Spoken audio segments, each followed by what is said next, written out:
La donnée, ce que l'on appelle la data, est partout aujourd'hui. Avant même de l'analyser, il faut pouvoir la stocker et y avoir accès facilement. C'est ce que propose l'entrepreneur que l'on reçoit maintenant. Et la boîte qu'il a créée fait partie, figurez-vous, des leaders mondiaux du secteur. Regardez. Et je reçois Jérôme Lecas, bonjour. Bonjour. Vous êtes le fondateur de Scality. Vous êtes intéressé au pétrole du 21e siècle. Le pétrole du 21e siècle, c'est la donnée. Et votre métier, c'est de permettre aux entreprises de la conserver et de la gérer, cette donnée. Donc nous, on fournit les outils pour le pétrole. On n'est pas le pétrole. Le pétrole, c'est les entreprises qui le génèrent et qui l'analysent et qui en font de la valeur. Et on parle de données, et souvent la donnée, c'est quelque chose de complètement abstrait, mais en fait, ça fait partie de notre vie tous les jours. D'ailleurs, cet enregistrement qu'on fait, c'est de la donnée. C'est enregistré quelque part sur un disque dur, ça va être diffusé en IP, c'est de la donnée.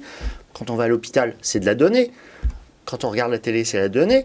En fait, à peu près tous les gestes de la vie quotidienne et professionnels sont devenus de la donnée. Et c'est pertinent de la stocker, d'abord pour ne pas oublier, pour ne pas perdre l'information. C'est pertinent aussi parce qu'on peut l'analyser, surtout avec les outils d'intelligence artificielle. Alors, vous, l'analyse, on a bien compris que ce n'était pas votre job. Votre job, vous, c'est vraiment le stockage de la donnée. La donnée, elle peut prendre plusieurs formes, vous l'avez dit, de la vidéo, des images. Ça pose des problèmes de volume de stockage. On l'a tous eu sur son téléphone portable un jour. Mais ça nécessite non seulement donc d'avoir les volumes nécessaires, mais aussi de pouvoir y accéder, j'allais dire, en une nanoseconde. Oui, alors c'est pas tellement la nanoseconde, la milliseconde ça va suffire en l'occurrence pour la plupart des choses. Les humains ils savent pas travailler à moins de 10 millisecondes, donc dès qu'on travaille avec les humains en fait c'est assez lent par rapport à l'ordinateur. Mais l'important c'est de pouvoir y accéder tout le temps. Parce que de plus en plus, on travaille le jour, on travaille le soir après avoir couché les enfants. Enfin, les rythmes ont changé. Plus en plus de travail le dimanche, c'est une réalité, qu'on le veuille ou non.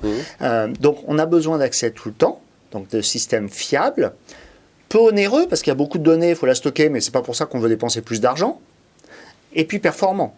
Et donc c'est effectivement ça qu'on offre, sous forme de cloud privé, c'est-à-dire déployé chez les entreprises. En fait, on apporte tous les avantages du cloud public, mais dans l'entreprise. Ça veut dire que c'est l'entreprise qui reste propriétaire de sa partie de nuage informatique ? Exactement, propriétaire de ses moyens de production, en particulier informatique.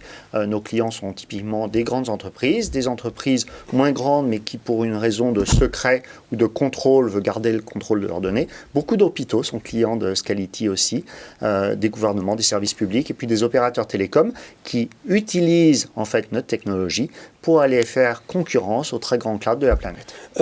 Vos clients, ils sont partout dans le monde. 80% du chiffre d'affaires qui est réalisé à l'étranger.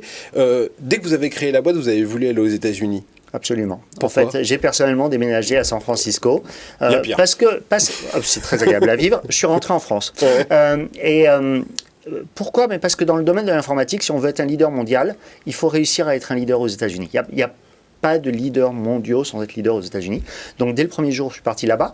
Et en fait, on a fait une autre chose qui était inhabituelle, c'est qu'on a aussi ouvert au Japon en même temps. Donc on a fait États-Unis, Europe et Japon dès 2010 quand on a fondé l'entreprise. Et aujourd'hui, on est assez fort dans ces trois régions du monde. Voilà, eh bien, un entrepreneur qui avait dès le départ l'ambition de conquérir le monde. On aime beaucoup ça dans Demain Entreprendre. Merci beaucoup Jérôme Lecas d'être venu nous parler de comment donc vous stockez ce pétrole du 21e siècle. Vous aidez dans des entreprises en tout cas à le stocker, fondateur de Scality. À très bientôt dans l'émission. Restez avec nous, Demain Entreprendre, ça continue tout de suite avec un nouvel invité.